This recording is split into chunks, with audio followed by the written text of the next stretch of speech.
শুধু একটা রোজা রাখবেন, 2 বছরের গুনাহ আল্লাহ পাক ক্ষমা করে দিবে। আর এই রোজাটা হলো আরাফার রোজা। এই বছর আরাফার রোজা কত তারিখে?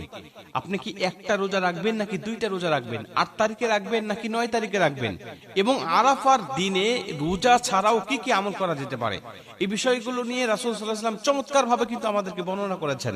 নবীজি বলছেন, আহতাসিবু আলাল্লাহি আইয়ুকাফিরা সানাতাল্লাতী ক্বাবলা ওয়াস সানাতাল্লাতী বা'দা।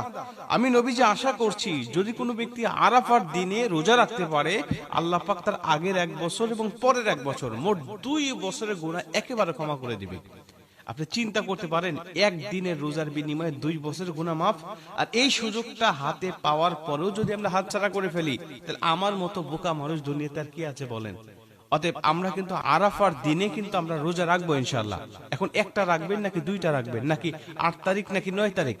আমরা জানি এটা নিয়ে মতানক্য আছে।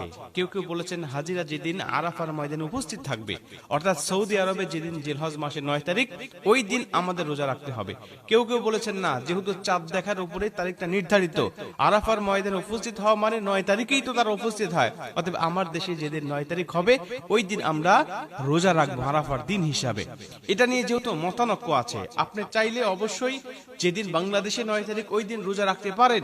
যদি আপনি ওভার শিওর হওয়ার জন্য আপনি মনে করেন না হাজিরা যেদিন ময়দানে উপস্থিত থাকবে আমি সেদিনটাতেও রোজা রাখবো, তাহলে আপনি রাখতে পারেন। কারণ যেহেতু আমরা জানি জিলহজ মাসের 1 থেকে 9 তারিখ পর্যন্ত নবীজি রোজা রাখতেন, কারণ এই 9টা দিন রোজা রাখার কথা হাদিস শরীফের মধ্যে আসছে। রাসূল সাল্লাল্লাহু আলাইহি ওয়াসাল্লামের স্ত্রী বলেন যে রাসূল সাল্লাল্লাহু আলাইহি ওয়াসাল্লাম জীবদ্দশায় 4টি আমল কখনোই ছাড়তেন না। তিনি করতেন 4টি আমল, তার মধ্যে একটি হলো জিলহজ মাসের প্রথম দশকের দিন রোজা রাখতেন।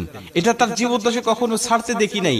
অতএব যেহেতু 10 দিনই রোজা রাখা একটা বিশাল ফজিলত রয়েছে, অতএব আপনি যদি ওভার শিওর হওয়ার জন্য 2টা রোজা রাখেন, তাহলে একদিন আরাফার ময়দান অবশ্যই পড়তেছে, আরেক দিন কিন্তু নফল রোজা হিসাবে আল্লাহ পাক কিন্তু আপনাকে আলাদা একটা প্রতিদান অবশ্যই দান করবেন এই জিলহজ মাসের প্রথম দশকে রোজা রাখার কারণে।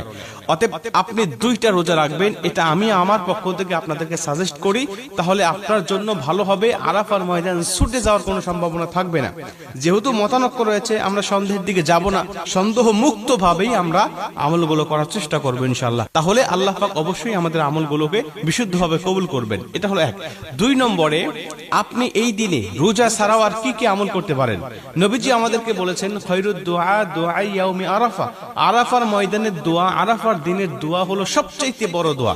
নবীজি একটা চমৎকার দোয়া শিখেছেন, লা ইলাহা ইল্লাল্লাহু ওয়াহদাহু লা শারীকা লাহু লাহুল মুলক ওয়া লাহুল হামদ ওয়া হুয়া আলা কুল্লি শাইইন কাদির। নবীজি বলেন এই দোয়াটা শুধু আমি নয়, আমার আগে যত নবী এসেছে সমস্ত নবী এই দোয়া করেছে এবং এই দোয়া